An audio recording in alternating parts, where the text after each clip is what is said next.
Hey guys, been working on the front nose. Got it coming out pretty good. That's what I all gotta get some fiberglass filler and stuff, or Bond and fill it all in. But in this corner right here, it's pretty thin.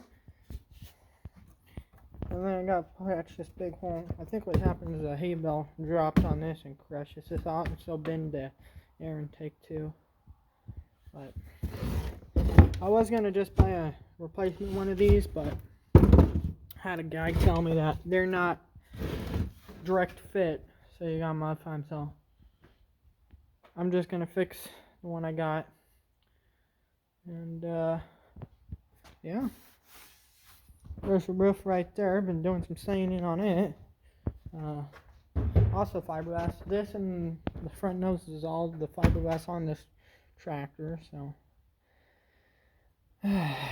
cut my finger. Yeah, I electrical tape around my finger. Yeah, I know. But getting the job done. So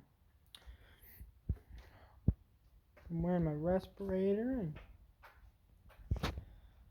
coming out pretty good, I guess. Making a huge sanding mess. Already got all the parts ready for the machine shop.